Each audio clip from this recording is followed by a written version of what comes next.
Assalamualaikum warahmatullahi wabarakatuh dan salam sejahtera. Nama saya Nur Syafika binti Muhammad Asbi. Saya berumur 12 tahun. Saya bersekolah di Sekolah Kebangsaan Bantayan Tapanuli Tuaran. Di sekolah, saya memegang jawatan sebagai penolong ketua pengawas pusat sumber. Di sekolah, saya aktif dalam bidang kurikulum.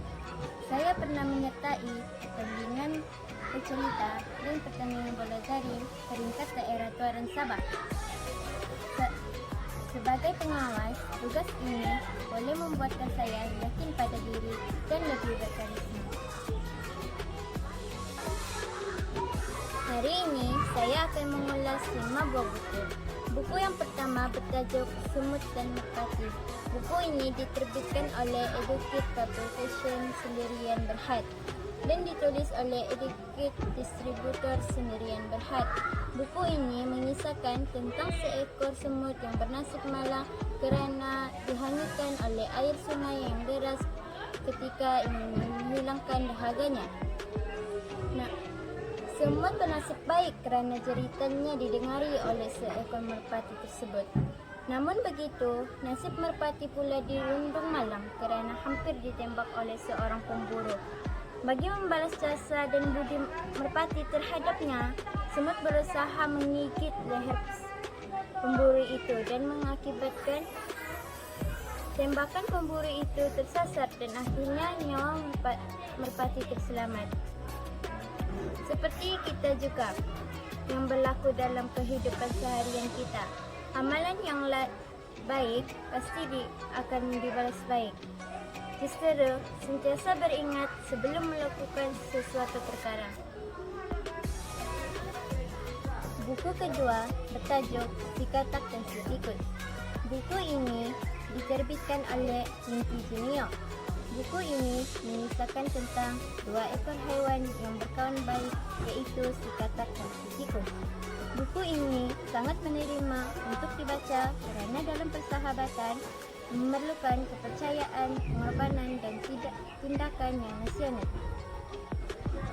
Cerita ini bermula apabila katak mengajak si tikus untuk berenang di dalam kolam bersama-sama dengannya. Tikus menolak, namun tikus menolak kerana dia tidak tahu berenang. Si katak terus memujuknya dan mencadangkan agar kaki belakangnya diikat bersama dengan kakinya tanpa mengira risiko yang akan mereka hadapi. Akhirnya, tikus menemui ajal semasa katak sedang seronok berenang di dalam kolam. Tanpa diduga, seekor helang yang terbang melalui mereka ternampak bangkai si tikus mengangkat tikus bersama-sama dengan katak akibat kaki katak yang diikat bersama dengan tikus. Moral daripada cerita ini ialah kita perlu memikir baik buruk suatu perbuatan lebih dahulu sebelum bertindak.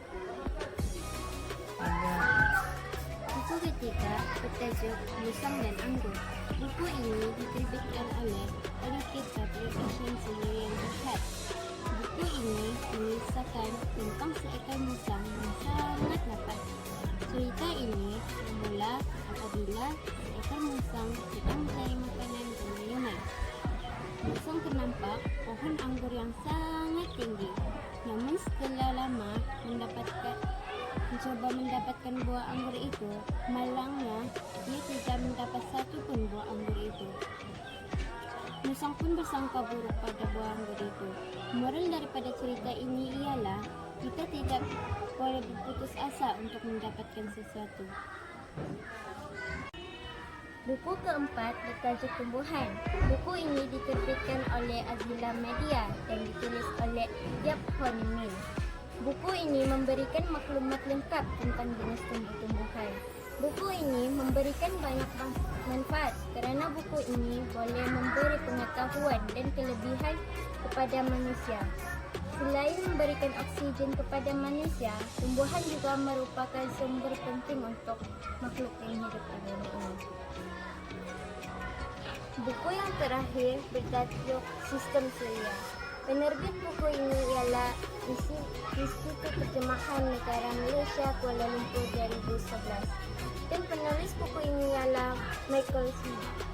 Buku ini terdapat maklumat lengkap seperti sistem surya mempunyai 8 planet. Sekiranya bumi tidak berputar mengelilingi matahari, maka tidak berlaku siang dan malam. Jika bulan tidak mengelilingi bumi, tiada cuaca, hujan, angin, dan salju. Manfaat yang dapat kita pelajari dalam ini ialah kita dapat mengetahui berlakunya siang dan malam. Berdasarkan bahan bacaan yang dipilih, saya memperolehi banyak ilmu pengetahuan yang boleh dimanfaatkan diri sendiri dan orang lain. Oleh itu, membaca boleh meningkatkan keyakinan diri dan jati diri seseorang. Sekian, terima kasih.